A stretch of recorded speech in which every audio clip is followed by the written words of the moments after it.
Hello YouTube, this is part 2 of my mock draft 1.0. As I stated in the beginning of that video, if you haven't watched it, by the way, and you're watching this video, please go watch my mock draft 1.0 first, where I go through the top 15 picks in the draft. But as I stated in that video, we're just going to pick up right where we left off.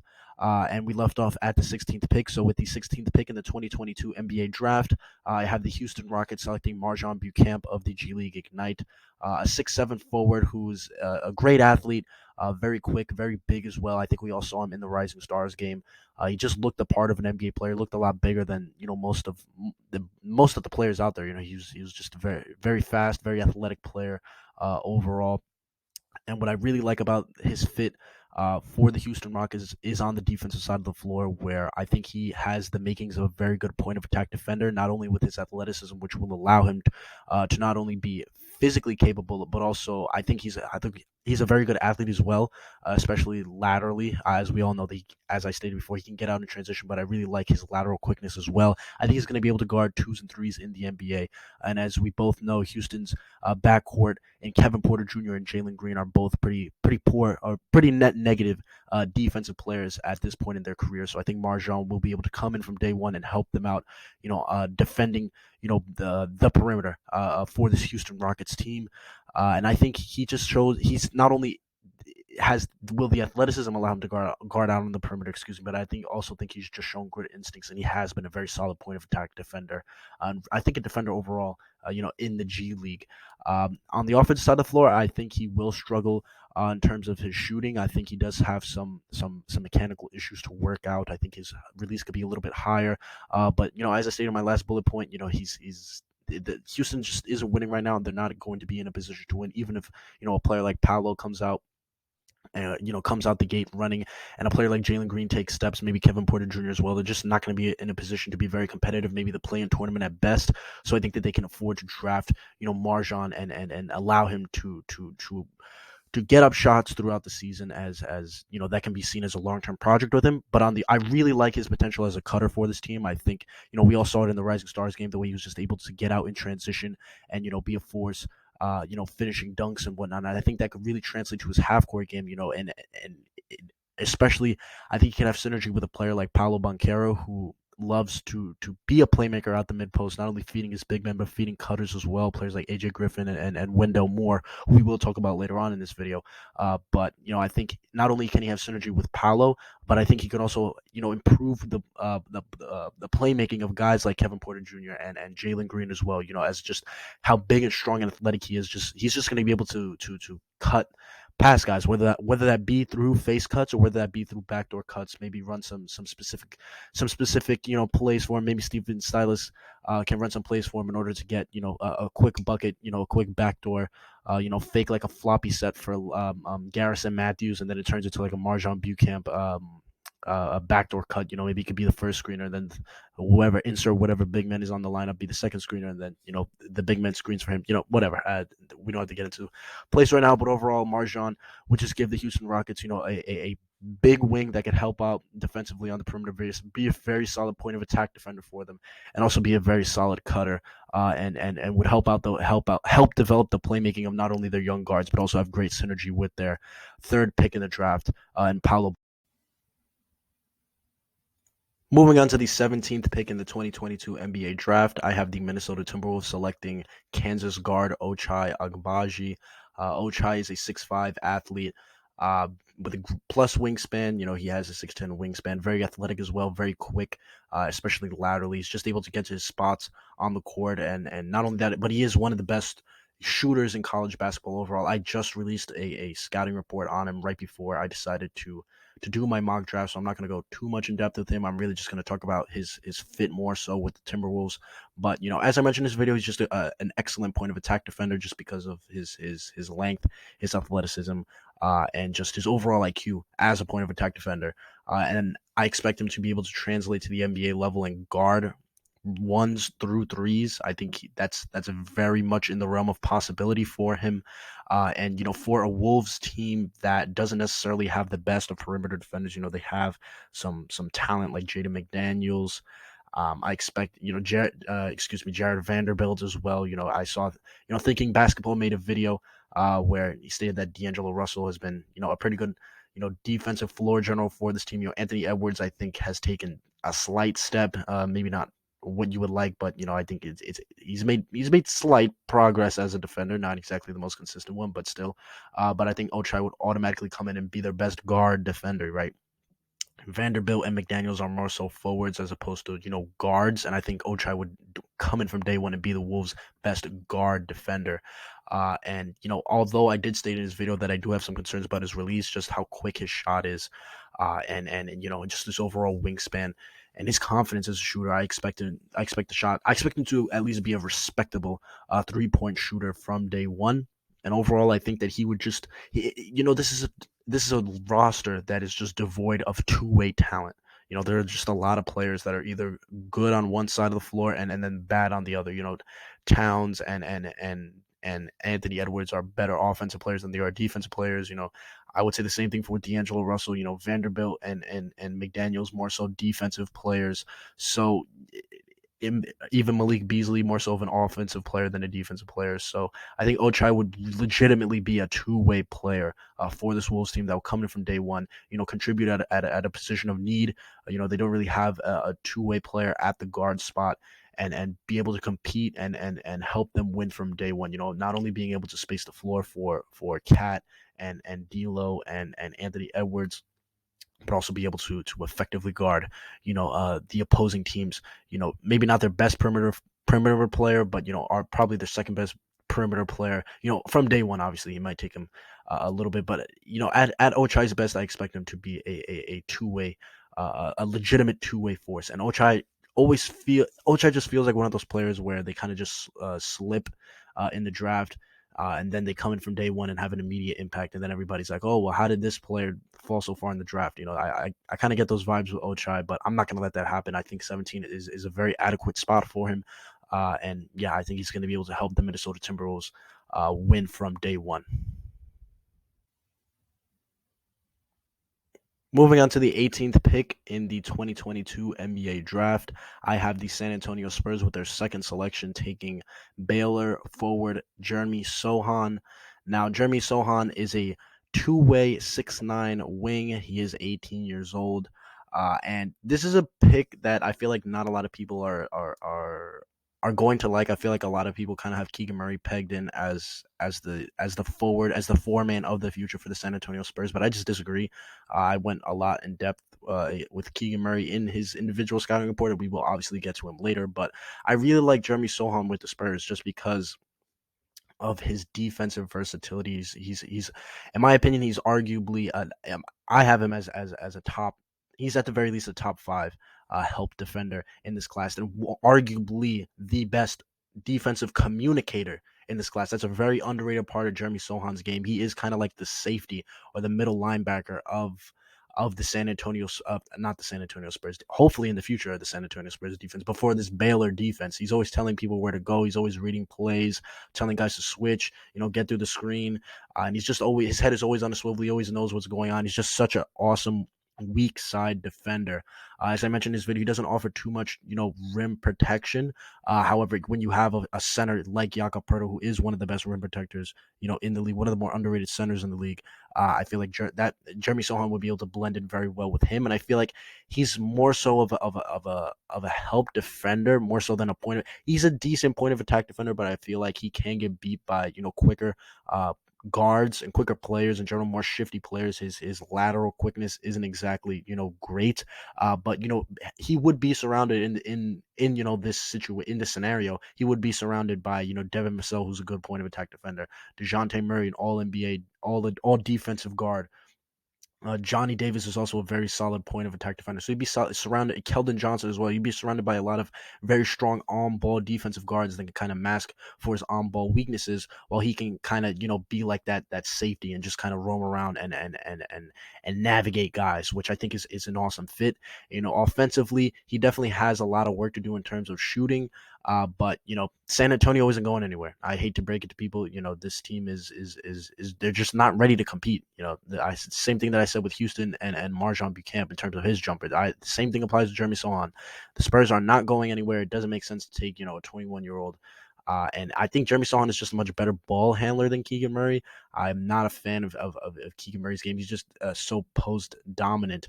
And that's just not the case with Jeremy Sohan. He can handle the ball a bit. He has very soft touch in around the mid range. He also loves his right-handed floaters. He can get to those. He's also a very underrated passer. He's a very selfless player in general. He likes to keep the ball moving.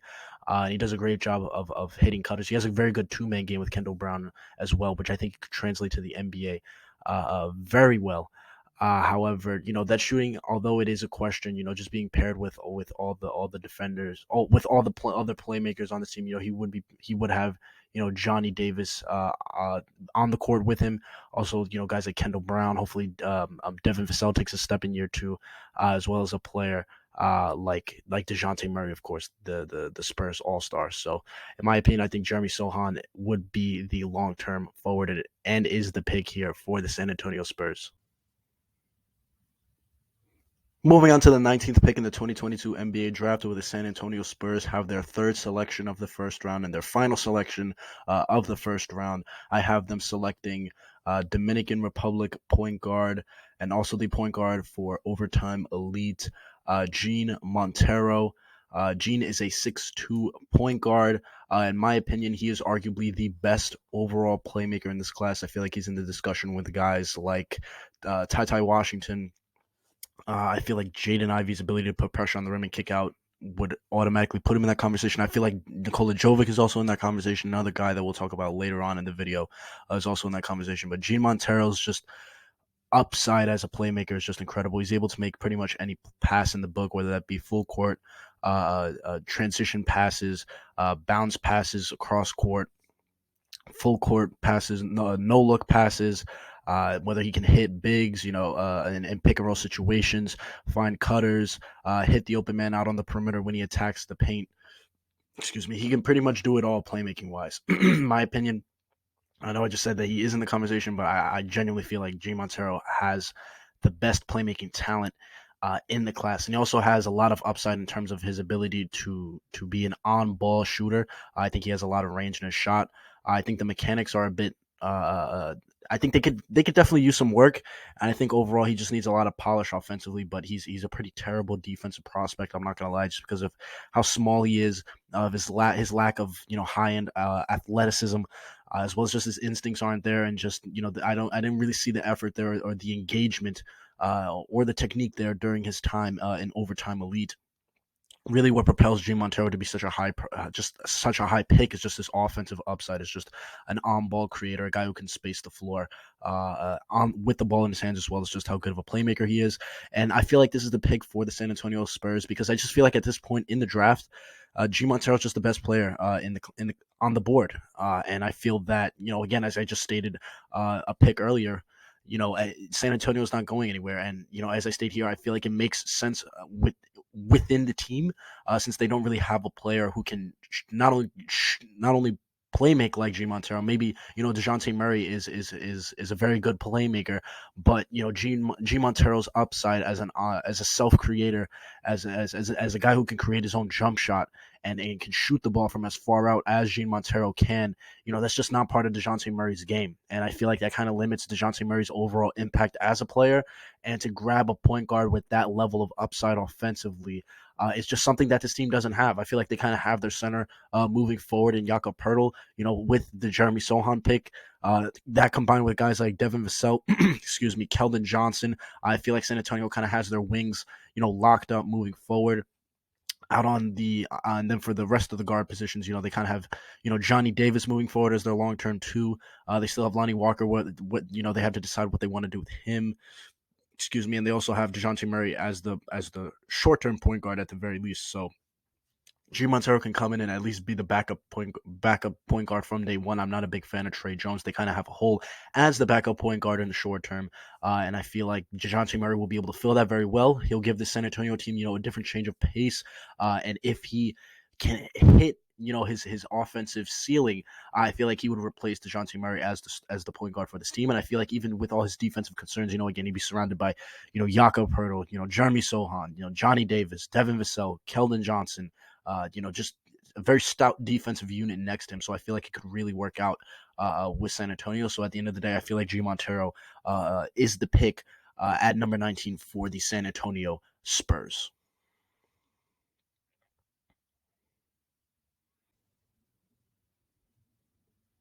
Moving on to the 20th pick of the 2022 NBA draft, I have the Denver Nuggets selecting G League and Australian guard Dyson Daniels. Dyson Daniels is a 6'6", really a two-way do-it-all guard. He does a bit of everything. He's kind of like a jack of all trades. He has a very high IQ, I think, on both ends of the floor. I think he's going to be a multi-positional defender. Another prospect similar to Marjon Buchamp, where we saw him at the Rising Stars game where he just fit in like physically in the NBA. You could just tell like strength wise, agility wise. Even though he doesn't. I don't think he has necessarily like the burst of a player like Marjon Buchamp, or I don't think he has his athleticism. He's not nearly as tall, but he still has an NBA body, right? And I think he's going to be able to guard some of the smaller threes out there. Definitely going to be able to guard twos, and I think depending on the point guard, I think he will be able to guard some point guards as well, just because of he just has such a high IQ. That's really, in my opinion, I think that's his biggest strength as a prospect. I think he's also a very solid playmaker as well, whether that be in half court situations or in transition. I think he's able to make outlet passes. I think he's a very good outlet passer. Excuse me. I think he also does a great job of hitting cutters in the half court. I don't think he's a bad pick and roll player. I also think he has a very nice floater with his right hand. Very nice touch overall, and I think he could be a little bit better. I think he's just a very solid player overall. The only real question I have with Dyson Daniels, the reason why he would be a lottery pick if the shooting wasn't such a concern. I don't think the form is terrible, but I do think there is some mechanical things he can work out. But outside of that, his ability to be a cutter is also very enticing. Very similar to Marjon Buchamp, where he's going to be playing with in this scenario with Nikola Jokic, excuse me.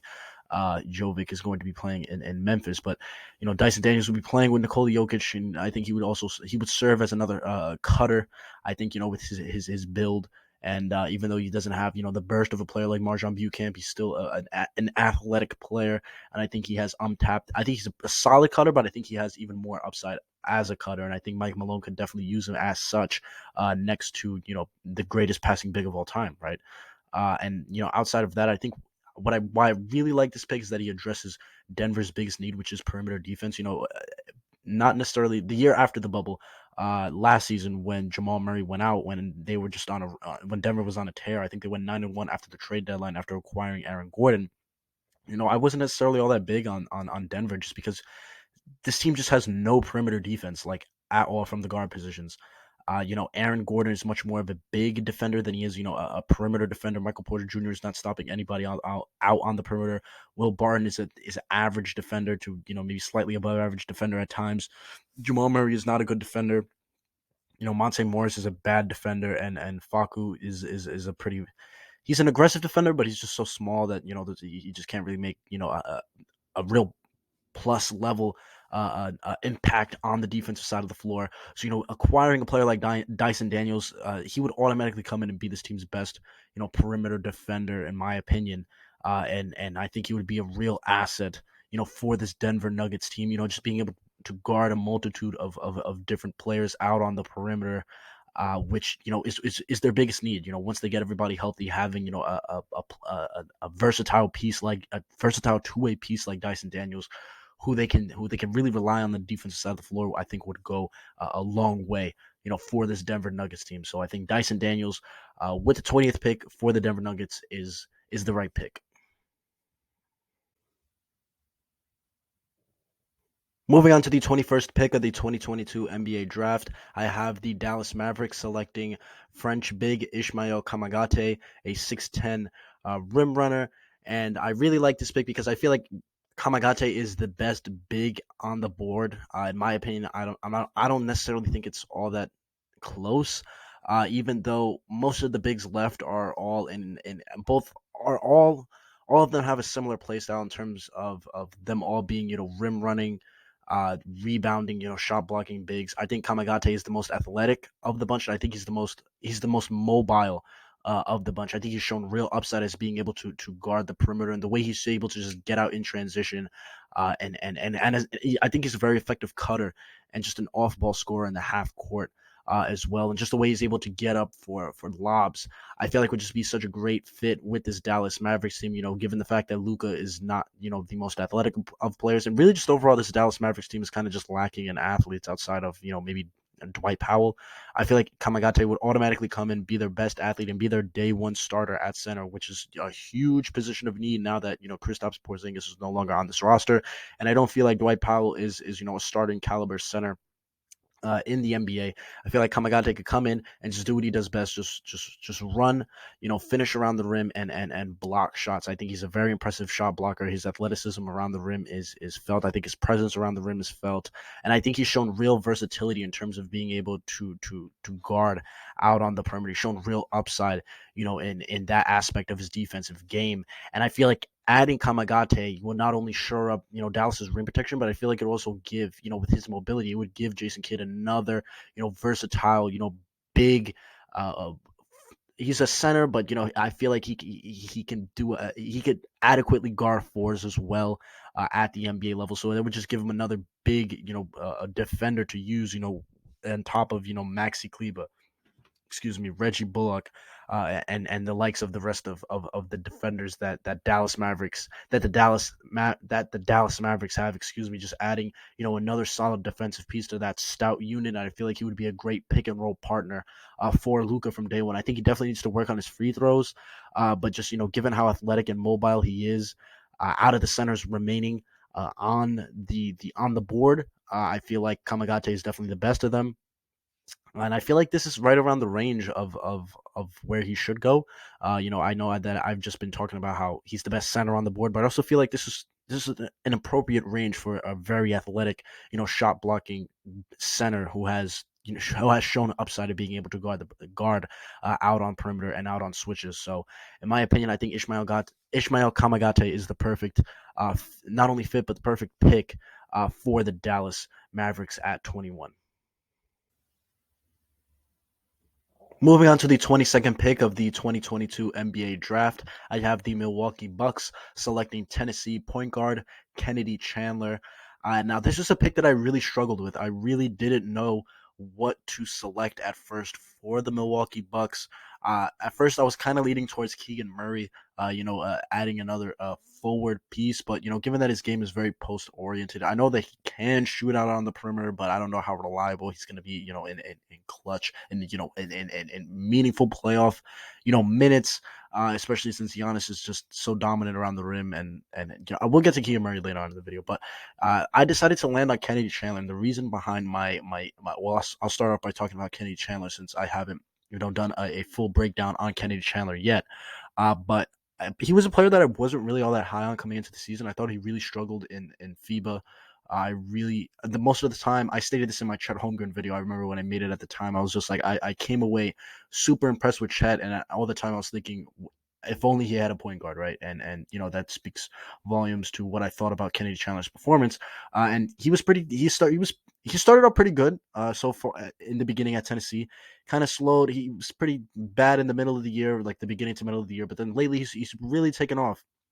And I think he's gotten really comfortable, with the pace of the college game. And what's really impressed me is just how comfortable he looks, the pace that he's been playing with in the beginning of the season.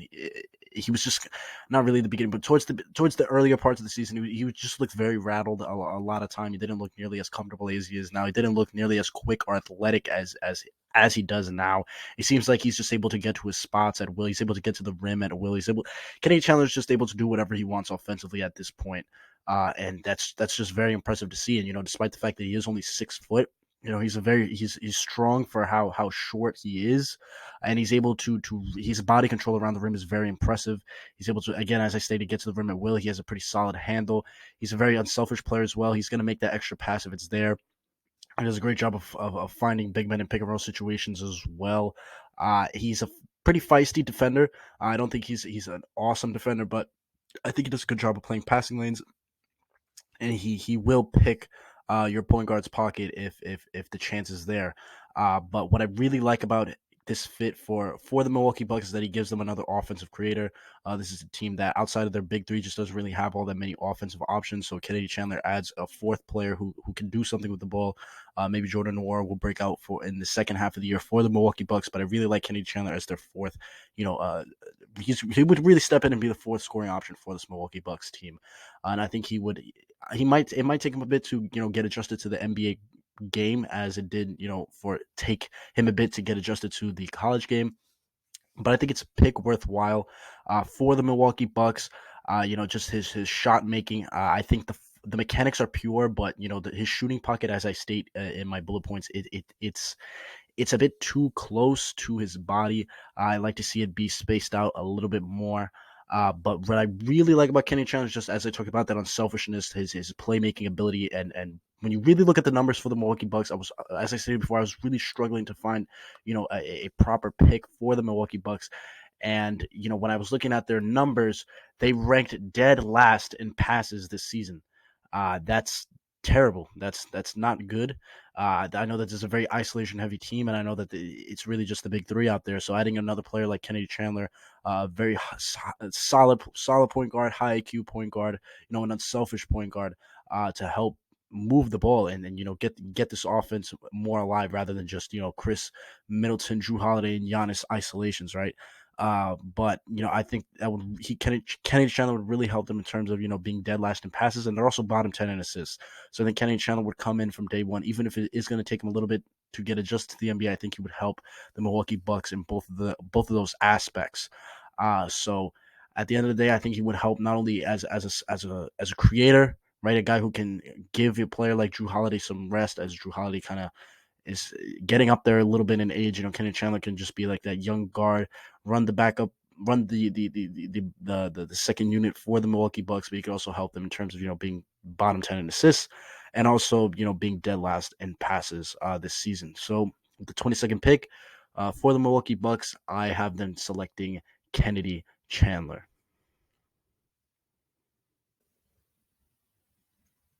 Moving on to the 23rd pick of the 2022 NBA draft with their second selection in the first round, I have the Indiana Pacers selecting Baylor forward Kendall Brown.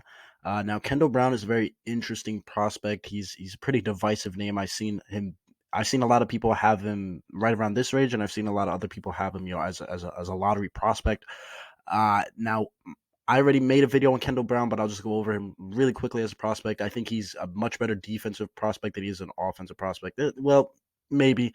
I think he's shown real upside as excuse me, as a point of attack defender, I think he's also right now he's a very good strong side defender. I think his weak side defense does need some work. I think his IQ as a weak side defender definitely needs work.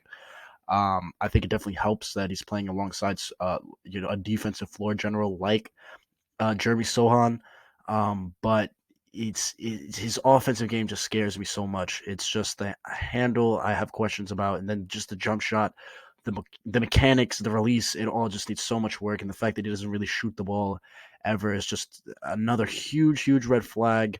It's just offensively, Kendall Brown just really worries me. But he is extremely young. He's a former, he was a high graded prospect coming out of high school, and just his defensive strengths more so as a point of attack and strong side help defender, really helped Kendall Brown for me elevate him this high. If it wasn't for the defensive strengths, I would have him much lower, just because the offensive game is just that bad in my opinion. And what I think he could definitely fit into this Indiana core. They need a four-man of the future. I think he could slide in and be that. He's much more of a long-term project for Indiana, just because that offensive game it needs serious work. But his saving grace on the offensive side of the floor is that he's a very high IQ cutter. And I feel like that would definitely help him get minutes from day one. His defense and just his ability to cut. He would be playing next to Tyrese Halliburton, who's one of the best playmakers in the league in his second year, and also Jaden Ivey, who would do a great job of maybe attacking, drawing the defense, and then Jeremy Sohan would be cutting baseline, or maybe cutting from the top of the key, and maybe Jaden Ivey can hit him in stride. But yeah, I think that could be an avenue for Kendall Brown working. He'd also be playing alongside Miles Turner, who does a great job of spacing the floor at the 5 spot. So it would open up more space for Kendall Brown to operate in his cutting lanes. But I really like this pick. I think it's. I mean, I don't think Kendall Brown is. I personally don't have Kendall Brown as the 23rd best player in the class, but I think it's a great fit. I understand the pedigree of the notoriety that Kendall Brown had coming out of high school. And I understand that his defensive upside, and along with Indiana being such a poor defensive unit, I think he would come in and help them from day one, at least a little bit. He might get taken advantage of as a weak side defender, but just his strengths as a point of attack defender. He's a pretty quick player and whatnot. So I feel like he would come in. He could potentially help their defensive unit from day one, and as well as just be a very high IQ cutter in both half court and full court, half court and full court situations for this Indiana's backcourt. And I think he's much more of a long term project. But again, Indiana's another team.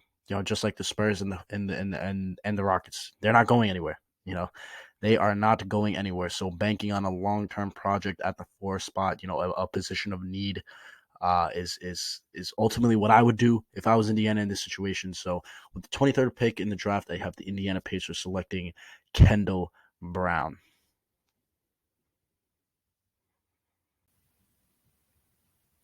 Moving on to the 24th pick in the 2022 NBA draft, I have the Brooklyn Nets selecting Iowa forward Keegan Murray. Now, Keegan Murray is finally off the board. I've seen a lot of Keegan Murray to San Antonio talk. I kind of mentioned it before. I'll get into his strengths first.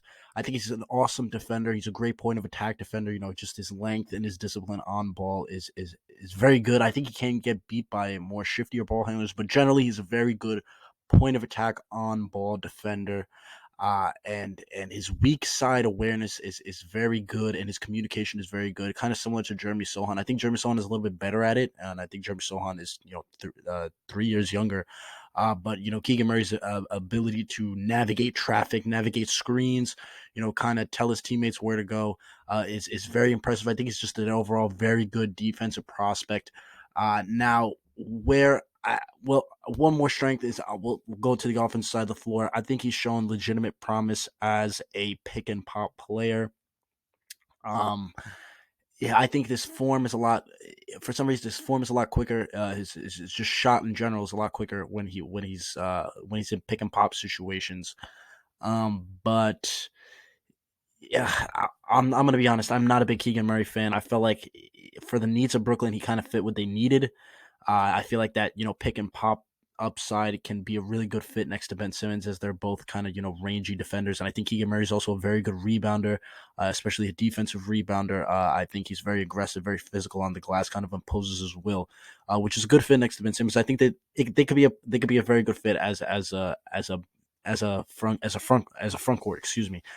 But what I just have major concerns about Keegan Murray's play style, as I mentioned in his video.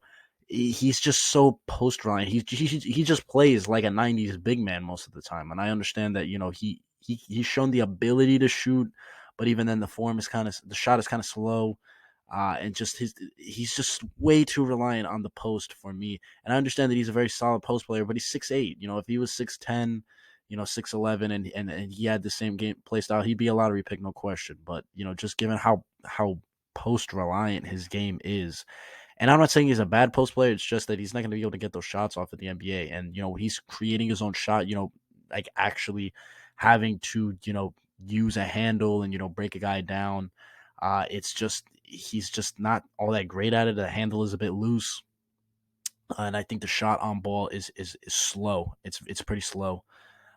So I have major concerns about Keegan Murray's ability to translate to the NBA level. But he's also a very good defensive prospect, so I feel like he can help Brooklyn in that sense. And I feel like with all of Brooklyn's weapons offensively, he kind of just be asked to just space the floor. So can he do that? Is he going to be okay just sitting out there on the perimeter? Maybe. He is a bit slow, so can he get used to? Maybe.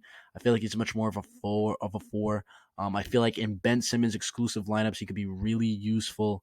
Uh, as that maybe a small ball center, maybe playing next to a guy like Nick. Maybe you want to maybe you want to throw out a lineup of Patty Mills, Joe Harris when he's healthy, maybe Seth Curry, and then Keegan Murray and Ben Simmons. You have Ben Simmons be the main ball handler, and that team is just running, and that's just four shooters next to Ben Simmons, and then you have him and Keegan Murray really controlling the glass. Maybe will Keegan Murray be able to control the glass at the NBA level, just being 6'8"? I don't know. I really doubt it, but he's still just given his defensive prowess, all the offensive questions kind of take a back seat at this point, as I just feel like he's just the best player on the board at this point, and I feel like he helps address some of Brooklyn's defensive needs. So although I'm not a big fan of Keegan Murray, I do feel like he is the adequate pick here for the Brooklyn Nets.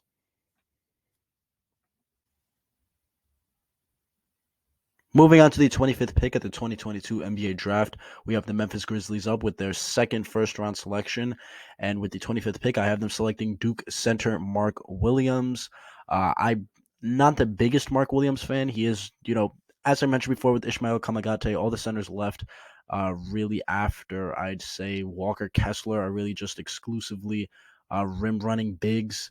And Mark Williams is not the exception. He is a rim running big, he's right about 6'10", 6'11", right around 240 pounds. So a very big center. You see it out on the court. Just his size in the paint is just overwhelming a lot of times for wings and guards and even centers as well. And he's just also a very dominant finisher. He's been playing off of guys like Paolo Banchero, AJ Griffin, Jeremy Roche has been feeding him a lot. But he really has a nice little two-man game with Paolo Banchero that I really like. And he's just a great finisher. I do have a lot of concerns about his ability to play in space, play in switch schemes in terms of pick and roll play. He's not the best free throw shooter either, but that's to be expected. He's really much more of your typical center prospect. But I feel like he is the best player on the board at this point. I think he is going to be a solid NBA player. And really, my thought process behind this pick was just to add more center depth. I like Xavier Tillman, but I feel like he's just always going to be a bench player. And even though I did state in part one that I think Nikola Jovic will be the long term power forward for the Memphis Grizzlies, uh, I feel that adding more center depth won't hurt, and having a true center on the roster is it's not a bad thing, just to have a change of pace from Jaren Jackson. And I think he can play next to Jaren Jackson as well, just because Jaren Jackson can space the floor. And also given the fact that Steven Adams is a short term piece, for the Memphis Grizzlies. I don't expect him to be around for too much longer. But he could come in, be the traditional center in the rotation, just add depth at a position that the Memphis Grizzlies are going to need depth at some point or another. But I really expect the Memphis Grizzlies to use this and their third first round pick as much more of trade bait. But if they elect to keep this pick, I feel like Mark Williams is a solid selection just to add more center depth to this team. Is he going to be? Do I expect Mark Williams to be a star?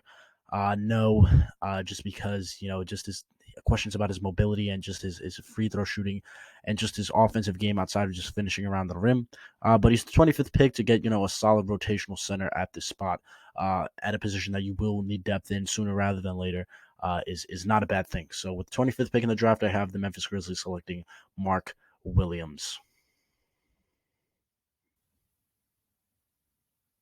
Moving on to the 26th pick of the 2022 NBA Draft, I have the Miami Heat selecting Ohio State forward EJ Liddell. Now, EJ Liddell is much more of in my opinion, he's much more of an offensive prospect than he is a defensive prospect. He's a 6'7" wing who's very strong. I believe he's right around 230 pounds off the top of my head. He's very strong. He's pretty bulky. He carries the weight around a bit, like you can tell when you watch him play. I remember I am a Rutgers student, for those of you that don't know. So when I did go watch him play in person when we beat Ohio State, when we had that comeback in the final couple minutes, there was a couple plays where Geo Baker would kind of get him on an island, and he would be right there with Geo, but Geo would just create a good amount of separation on like his step backs. Then EJ Liddell just wasn't quick enough to make up that space. So I do have concerns with him defensively. However, offensively, even though he is kind of similar to Keegan Murray in the sense, excuse me, where they're both post players, I think EJ Liddell. I don't have as much I'm not as concerned with EJ Liddell offensively as I am with Keegan Murray, just because I think he's displayed much better touch. EJ Liddell loves his mid range pull ups. He loves those little like one dribble from the 3 point line, one dribble in mid range pull ups, and he's very good at them. I think his form is pretty smooth mechanically. I think the release can be a bit higher, but overall, I think he has a very smooth jump shot, very soft touch on his jumpers. He also loves his right hand floaters, and it's pretty automatic. He's able to get to the rim pretty well just because of how big he is, how strong he is, and I don't think he has a bad handle either. I think defensively, I mean, even though he does struggle to, cover out on the perimeter just because of how big he is, I don't think he's necessarily bad at it. But I think I think he's a solid defensive rebounder.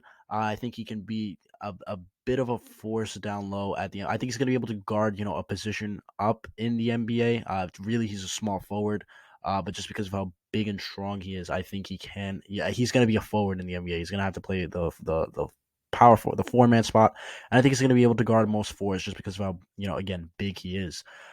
So I think for the Miami Heat, I think this is a perfect fit because they do need 4 man depth. I think this is right around the range of where EJ Liddell should go. I have him right around the 26th best prospect in the class. He's also a very solid cutter as well.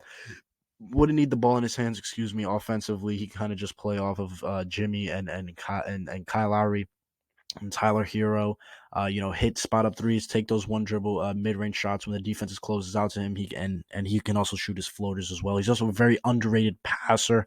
Whenever I watch him play, he's always whipping cross court passes. His passes are very crisp, very strong. Very on point, very underrated part of his game. He does a nice job, in high low action. I think Eric Spoelstra can use that to his advantage. Using EJ Liddell in different sets to get the ball down low to Bam Adebayo, which is one of the problems with Jimmy with the Miami Heat this year is that they just don't have enough guys to get the ball down low to Bam. Even though Bam isn't a great post scorer, it's there's just not that many guys who can make an entry level pass to him. Given the fact that both Jimmy and Kyle Lowry have missed time, so having a forward that can deliver strong, accurate passes like EJ Liddell will only help the Miami Heat. So overall, EJ Liddell addresses a position of need. Uh, he's arguably the best player on the board. Very soft touch, going to be able to space the floor for the Miami Heat and also be a solid defensive player on the interior. And I think he has a little bit of room to grow as a perimeter defender as well. So with the 26th pick in the draft, I have the Miami Heat selecting EJ Liddell.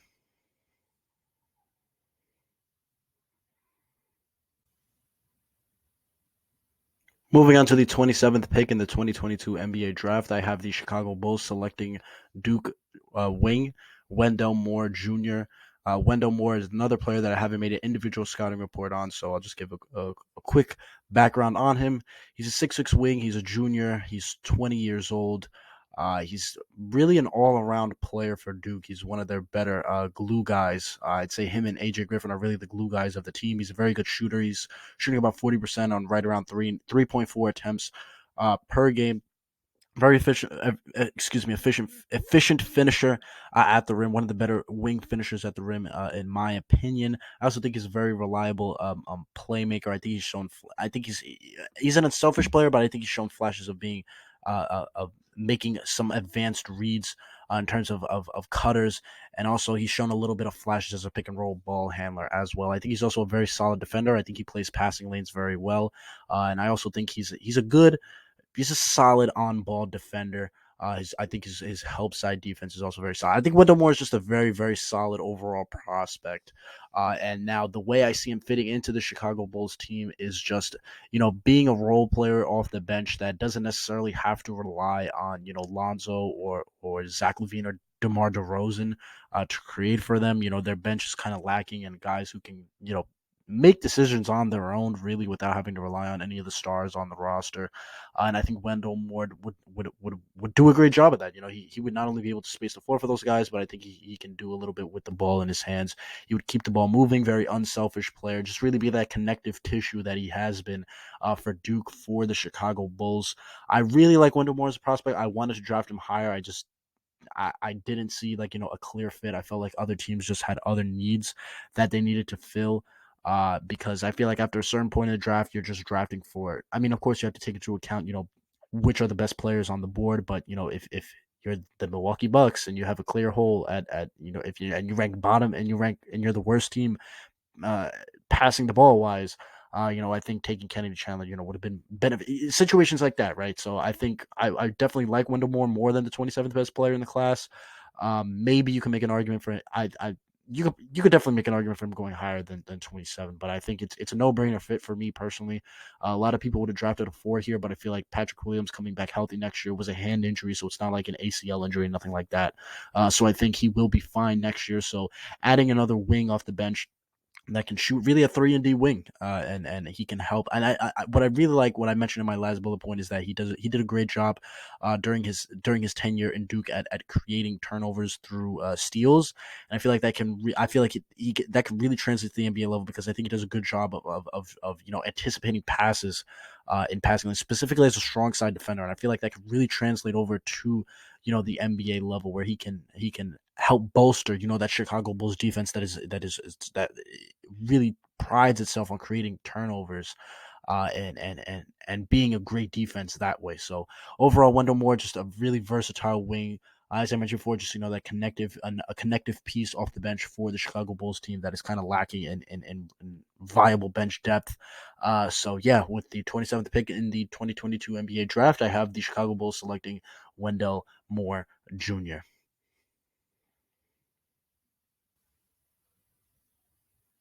Moving on to the 28th pick of the 2022 NBA draft, and with their third and final selection in the first round, I have the Memphis Grizzlies selecting Michigan State guard Max Christie. Now, Max Christie is another one of these players that I haven't made an individual scouting report on.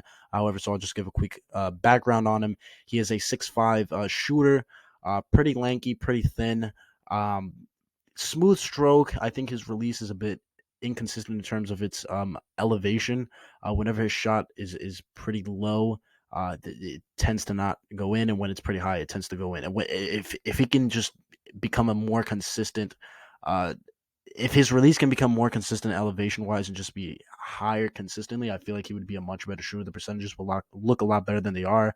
I think defensively, he's active, but you can tell that it's still a work on progress. Like when he's splitting the court in half, like you could tell a lot of times, like he's just actively, like you could tell him trying to, split the court. Like I know that didn't really make sense, but when you watch Max Christie and you watch him like splitting the court, for those that don't know, that means that means the ball's on one side of the court, his man's on the other side of the court, and he's splitting the court, right, and he's kind of got his head on a swivel. You actively see him like trying to to look at both, right, and that's very encouraging. But you could tell that he's new to it, but you like that engagement. As a pick and roll defender, he really struggles to get through screens just because of how thin he is. And there's just a lot of again, another player that I watched. Since I've pretty much watched all the Big Ten teams play at Rutgers except for Wisconsin, which I'm very excited to watch this Saturday. But when we played Michigan State, Ron Harper just kind of bullied. Uh, Max Christie. Paul Mulaki even bullied Max Christie. And if you let Paul Mulaki bully you, good player, but if you let Paul Mulaki bully you, you're gonna have some struggles at the NBA level.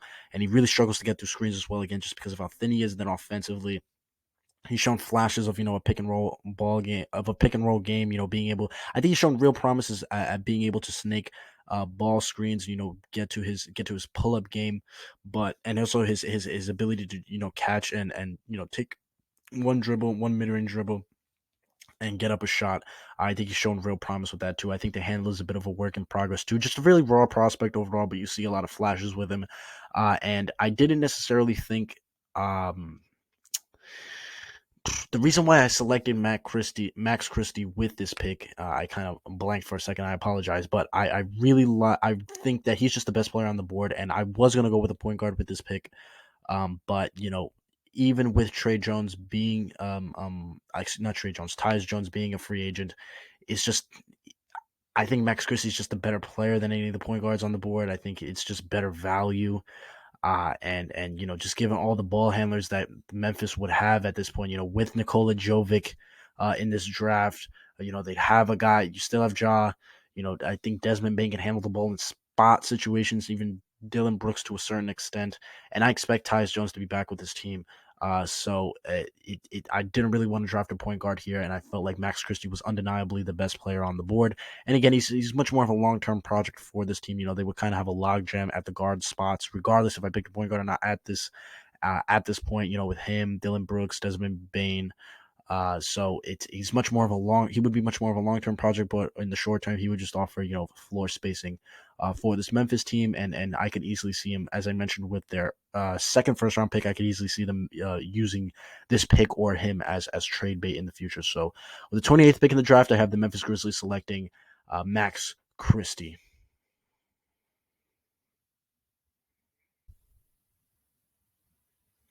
Moving on to the 29th pick of the 2022 NBA draft, I have the Golden State Warriors selecting Spanish point guard Hugo Besson.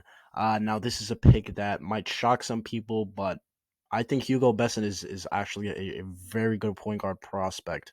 He's a 6'3" shot maker, very talented playmaker as well, can make pretty much every pass in the book. The guy that I mentioned earlier when I was talking about G. Montero being, in the class with guys like, Ty Washington, Nikola Jovic, potentially Jaden Ivey, on his ability to attack and kick out. When I mentioned that other guy that we'll be talking about later, Hugo Besson is that other guy. I love Hugo Besson as a prospect, and I also love his potential shot making as well, especially from behind the arc. He reminds me a little bit of Gene Montero, actually. They're a bit similar in terms of their play styles. But Hugo Besson, another player. Again, I'm sorry that I haven't been able to make individual scouting reports for all these guys by the time we get to actual draft season. I will definitely have scouting reports out for all of these players. But Hugo Besson is a very talented shot maker, shot creator as well. Very good pick and roll player, crafty guard as well. Very good handle, very shifty handle. And he's just a real floor general. I think he has a lot of upside as a shot maker, as well as I stated.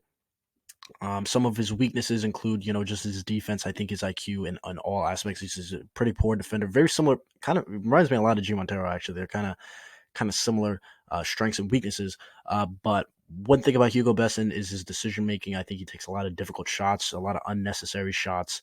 But I think he fills the Golden State Warriors' biggest position of need, which is that backup point guard spot. Excuse me. They have James Wiseman and Kevon Looney at the center positions. They have all their wings.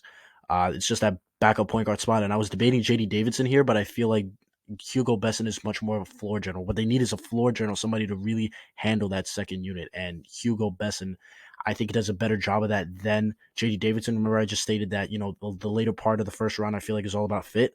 And this is one of the cases where I think JD Davidson is a good player, good point guard prospect, but he's much more of an off-ball point guard prospect than Hugo Besson. And Golden State just again needs somebody to really rein in their second unit and really lead that unit. And I feel like Hugo Besson is the guy for that job. And even though his defense is a question mark, Golden State is number one defense in the league. They have more than enough adequate defensive talent to kind of hide some of his weaknesses. And I feel like just being in such a good system, I feel like it will tone down. It will help him in terms of his decision making issues in terms of just taking bad shots. I could see it potentially being a problem just because of Steve Kerr prefers more IQ players, but they took swings on on a guy like Jonathan Kuminga and also a guy like James Wiseman as well. So excuse me, maybe it won't be that much of a problem, but I think Hugo Besson is definitely the best player at a position of need at this point. Again, you could debate JD Davidson, but Hugo Besson just fits more of Golden State's needs for that bench unit. So with the 29th pick in the 2022 NBA draft, I have the Golden State Warriors selecting Hugo Besson.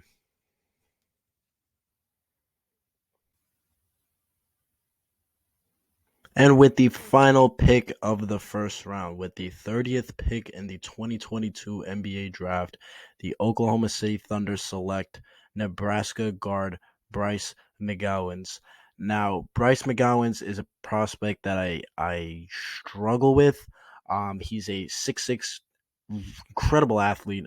He's thrown down some monsters dunks for Nebraska this season. I also think he's shown a lot of flashes as a mid range scorer, as an on ball creator. And I think with his length at 6'6" and just his athleticism, I think he's shown a lot of flashes as a point of attack defender. I think his help defense needs a lot of work.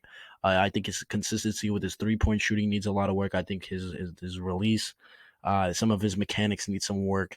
And I think he should be a much better finisher than what he is. But he's a very raw prospect at 6'6". Another touted high school recruit.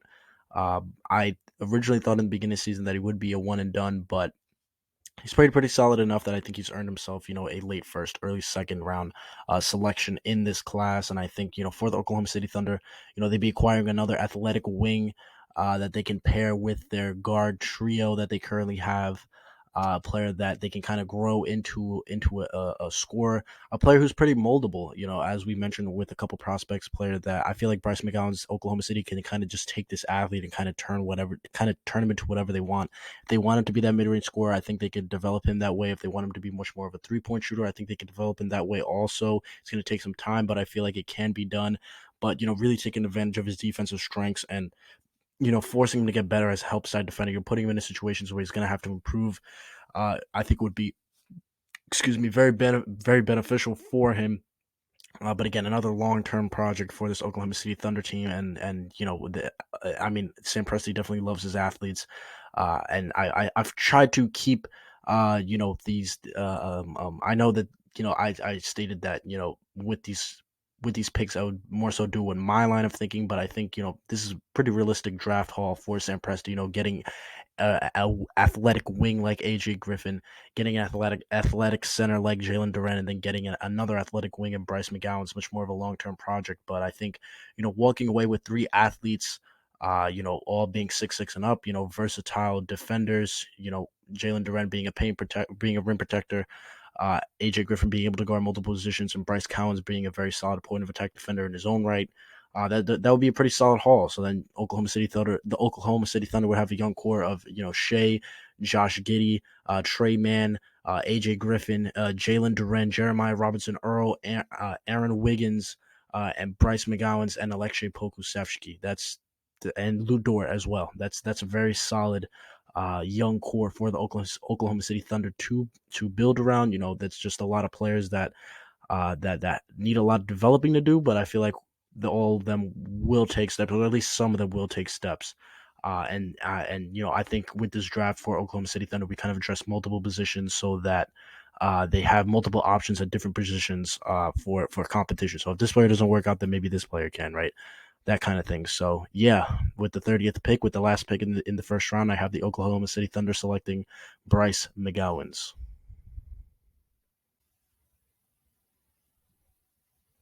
And with that, we have concluded the first mock draft for the 2022 NBA draft. I know that this was 2 very long videos. I know that I talk a lot. Please let me know in the comment section. Well, thank you very much if you made it this far in the video, but please let me know in the comment section if you guys think that, I talk too much or do I talk just the right amount. Please let me know in the comment section so that I can make the videos better for you guys to watch or listen to, however you consume my content. But thank you so much for watching this video. If you made it, I had a lot of fun making this mock draft, just picking out which players are good fits for certain teams. What are certain teams' needs? Looking through different advanced stats for different teams to try to figure out who's the best fit. What's the right pick? Should they go for more of a win now player? Should they go for more of a developmental project? So on and so forth. But I had a ton of fun with this, and after this video, we are going to continue on with the individual scouting reports. Starting off with Walker Kessler is going to be my next video, and we're going to be working our way up through the players that I haven't covered so far in this video, and even further on, I'm gonna try to get to as many second round prospects as I can by the time the draft season comes around. So again, thank you so much for watching the video. Let me know what you guys think about it. Think about my mock draft in the comments, what you guys agree with, what you don't agree with. So on and so forth. Let me know in the comments so we can have a conversation about it. But again, that's the end of the video, guys. Thank you so much for watching. I appreciate all the support I've gotten. And yeah, I love making I love making content for you guys, and I just appreciate all the support again. So yeah, that's the end of the video, guys. Thank you so much for watching, and take care. Peace.